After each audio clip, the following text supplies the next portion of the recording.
As soon as I even murmur the words gank bot lane in my head, what am I thinking about instantly? I'm thinking about wave, sums, TP situation, where enemy jungler is, what lanes have prio, ultimates, you know, how I want to set up the gank. All of these things just come to me like this.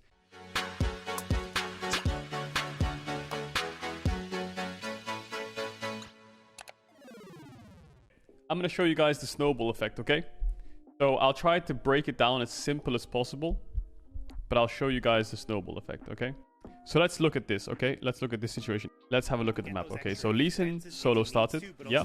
Xin Zhao got a leash. So Aphelios Galio leashed Lee Sin, which means they'll get pushed in. I think they'll get pushed in anyway, because Varus gets to push early into most lanes. What surprised me here was that Bin is trying to push top. Now, in melee matchups, in solo lanes, a lot of the time, pro players will say, do you get the push? You know, before the game starts, they'll say, do you get the push in certain lanes? So they know where they're pathing, right? And a lot of the times, the pro player, especially in like Gwen-Kennen matchup, or let's say Sylas versus Orianna, or let's just say any melee matchups. Range matchups versus melee matchups, most of the time the range matchup gets the push, okay? Just on paper they do. But what pro players will say a lot is, I can push the wave on these matchups, but I have to trade my HP for it. So they'll say, I can get the top push, or I can get the mid push on these champs, but I have to trade my HP for it. If you need it, I can get it for you. Mickey always used to say this to me. Mickey and XL, the Korean mid laner, always used to say, yeah, I can get push, but if you want me to get push, I have to get low HP.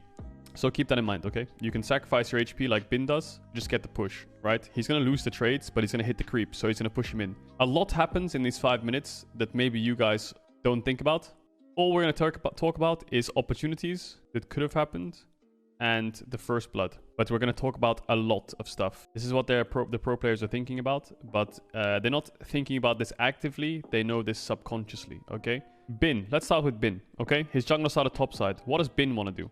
Well, he has no flash. He has Ghost and E, so he's pretty mobile against Xin Zhao, but it's very likely he's going to get ganked, okay? Now, what he does is, instead of getting pushed in and letting himself get pushed in, he trades his HP for the push, which in essence means that he hits the wave and trades his HP to get the push. Why does he want to get the push? Well, you can see early warded because he wants to make sure Xin Zhao's not level 2 ganking him on this early push, right? And he wants to push in the first 3 waves, make it crash into tower, base, and then run back, and the wave bounces into him. Just starting with top lane, you can see he wants to crash this last wave. He wants to push this wave in and then base. But he's taking a lot of damage. He tries to crash the wave. You can see it on the minimap. But Ale, watch his movement on the minimap now. He actually holds the wave. You see how he's running past the lane? He's holding the wave in Bin's face because he knows he's winning the trades. And then what in essence happens is Bin gets zoned away all the way to here because he was trying to trade his HP to crash the wave because jungle's pathing top and he early warded to make sure he doesn't get level 2 ganked. But it backfires because he actually takes too much damage. And now he can't crash the wave. So he has to TP back to top lane, past the river. So we'll call this the middle of the lane. He has to TP past the river with his jungle bot side and enemy jungle top side just to crash it. So you'll see him crash it. As Tarzan's doing crab right now, I'll pause it here. You saw Gwen is like here. If you keep your eyes up there, she's just fast pushing the wave. And she does make it kind of crash. Okay, 1 creep crashes. This will not freeze. Okay, this will bounce into Gwen. So now Gwen is safe for the rest of the game. Okay, his jungle's bot side, enemy jungle's top side, but he can play around here with E up and Ghost, and he's pretty much fine as long as he keeps his distance. You know, even without the ward, he's pretty much fine. He's just going to play the lane here. So a lot happened in top. Conclusion, well, Kennen has TP advantage, yeah? Alright, let's look at mid lane. Angel's losing trades, okay? He got all of Lulu's potions, but he's losing trades. Both junglers on opposite sides of the map. Lee's basing, okay? Lee Sin is basing for tempo, so he's cleared 28 camps, which means he's cleared his whole jungle. So he feels like there's no job on the map for him. He drops a ward on Krugs to see where Xin Zhao will be after the first clear, because he knows that his next respawn is Krugs, right? He knows he started bot side because they leashed. So he's gonna base and go out to his top side and full clear back down, because he has nothing to do on the map, right? There's nothing to do. Bot lane's pushed in. There's a ward already. Mid lane's contested. There's really nothing because it's mid lane based. What is there for Xin Zhao to do though? Xin Zhao can stay on the map, ward his raptors for the second respawn, and give Lulu the outpush. Now, what does giving Lulu the outpush do? Giving Lulu the outpush gives him TP advantage, right? So now Lulu has TP advantage. So both your solo laners have TP advantage in the first 4 minutes of the game. Now Tarzan does Krugs, and he hasn't based yet. I'll just talk about this. A lot of people would think that there could be a bot dive here, you know? I think that it's understandable to think that, well, we could probably dive bot here, no? Why doesn't LNG dive bot, you know? This would be a very common mistake from a lot of people, where you're like, well, let's dive bot. We have a stacked wave. They're low HP. My jungle's bot side, enemy jungle's top side. We have double TP. You're correct. You are correct. But you're not correct. Spotting this play is very good. Spotting this play is very, very good. But this play won't work. It won't work right now. You've got everything you want for a bot dive, but you're missing just a small few things. So a lot of people will never really think about this, but you also have to think about your TP windows, okay? TP windows are a very important thing. Let's think of TP windows first, okay? So TP window. If Lulu was to TP bot right now, she would lose this wave, okay? And Orianna would match her, right? So there's no value there. You're still gonna be even in terms of like numbers, and you're probably gonna lose a little bit of gold here as well because it's a wave, right? So you're losing a wave, okay? Second thing is Kennen's situation. Now Kennen hasn't based yet, so he doesn't really offer much into the fight. He's level 5, and he's trying to crash a wave. Remember when we talked about Gwen pushed in those waves and it's bouncing? Kennen's still slow pushing waves. So although this looks diveable right now, and I would agree with you, Kennen needs a good TP situation. So he has a lot of minions here, and if he was to TP bot right now, instantly, let's say they crash this wave, they're still stacking it. Let's look at this, right? Bot lane is stacking this wave, and he wants to TP here and insta-dive. He can't. Like, look at this. This will freeze. The pros think about this in the game, or they simply do it. They think about it. Like, he was controlling his waves. He must have known this from level 1 since his jungle was pathing bot. He knew that he had to help push out mid to get TP advantage. You know, there's lots of things. So let's take stock. Let's take our imaginary world where Lulu TP's bot. Yeah. Kennen TP's bot. Xin Zhao's here. It's a 5-man dive and they get 2 kills. Yeah. 700 gold because you get first blood, right? For 2 kills and you deny a wave. I think Varus thinned it out a little bit because you can see his mana. So we'll say like at best 1k gold. Let's say at best, yeah? But then also you have to realize Gwen is going to get a free lane. Yeah. Because she can freeze this wave, and she's going to be freezing this wave for the next 3 minutes, so Kennen's going to lose a lot for this. Second, Orianna's going to be there to match the play, so that's kind of risky. Third, your Xin Zhao hasn't based yet, right? Look what Xin Zhao did on the map. As Lee Sin's basing, Xin Zhao runs mid to help the push out, which is fine, but then he doesn't even base after that. He goes from pushing mid into his Krugs. So you're all sitting on base items on a level 5 dive, and even though it could be at best 5 versus 3 because Orianna could be there. Maybe 5 versus 4 because you don't have Lee Sin or information on Lee Sin. It's very, very difficult, right? So all those factors considered, it's probably not a worth dive, is it? It's probably not a worth dive where Gwen gets a free lane. Orianna could either match the play or let's say she doesn't match the play. Lulu TP's bot now. Orianna can just push in and start hitting tower, right? So she'll get maybe 2 plates actually. Let's say 2 plates. But she's going to be there for a long time. So Gwen's freezing top.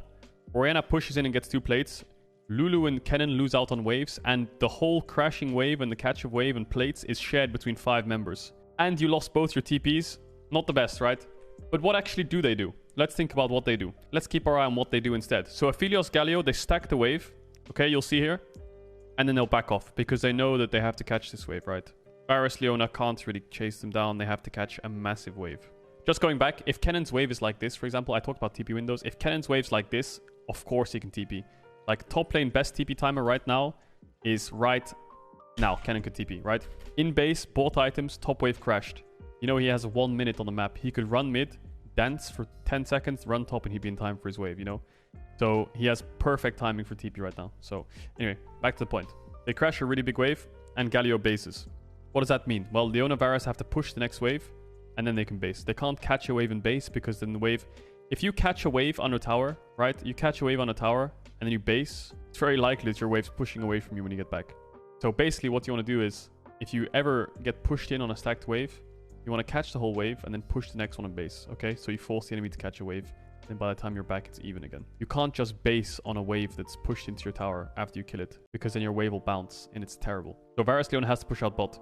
What does that do? That gives Galio more time on the map, okay? Because they won the trade in bot, and because they pushed them in and won a trade, and they crashed the wave, it means Galio is currently here, whereas Leona just got the base now. So there's a time distance, right? Where Leona is this far behind Galio right now. And what does that time distance actually cause? Well, jungle support pairs up. Lee Sin wants to get bot side vision for Drake and Crab spawning soon. Maybe try to punish Lulu pushing in.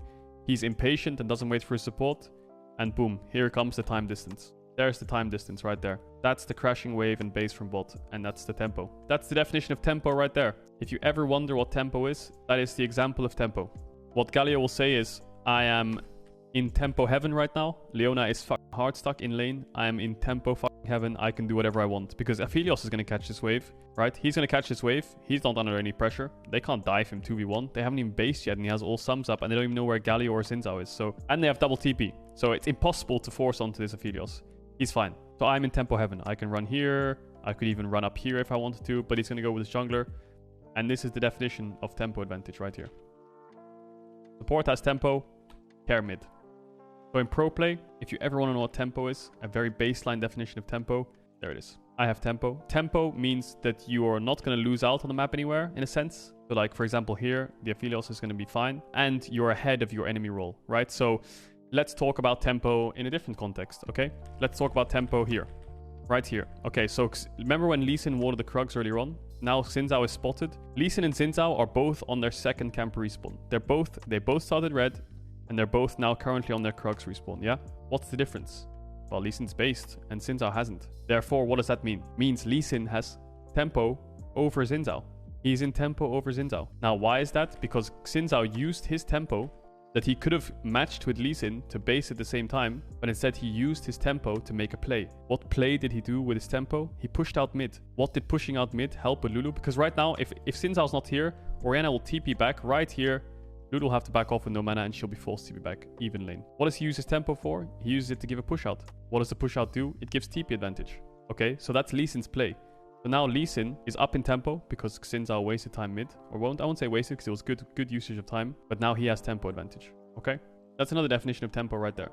And then that's all, in essence, the snowball effect of tempo from bot lane, getting the crashed wave. This all led to first blood. The pro players, you might say to me like, well, Caedrel, the pro players really factor in this many things in the game, like tempo, TP, stacked waves, trades, winning trades, where they're on the map, resets, waves. Yes, they do, but it's subconscious. It's like all of these things that might sound very complicated to you, or maybe too in depth. It's all in the subconscious in a sense, right? These players don't actively think about it. It's like a reflex. It just comes to them, you know?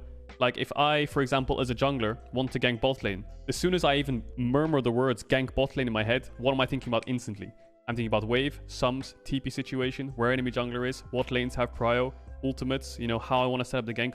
All of these things just come to me like this. I don't know if the word is subconscious or if it's just reflexes or whatever, but anytime I'm thinking of something I want to do, then I consider all the factors in my head. And that's what pro players do, you know? So for example, when this Galio crashes the wave, what's the first thing that comes to mind? Well, Leona's still in lane, I have tempo advantage, I can pair up with my jungler and maybe we can get deep vision. Maybe they didn't expect to kill Lee Sin here, but they wanted to make a play. Same thing, Xin Zhao. Yeah, I can help you push out mid if he's going to TP back on this wave, and then you're probably going to have to TP back yourself. I can afford to waste time by just giving you the push because my lanes are pretty ungankable. Enemy team has no setup. And bot lane's safe, and my support has tempo advantage because I crashed the wave, so he'd only ever gank these lanes because he started topside. Can he really gank those lanes? Well, no, because Lulu's in base running back and Cannon's ungankable. These are things that pro players think about, almost like a habit, a reflex. I think that the more you play the game, the more these things will come like a second nature to you. It'll just click in your head. That's just how it works. I hope you enjoyed that review, my lords and my ladies.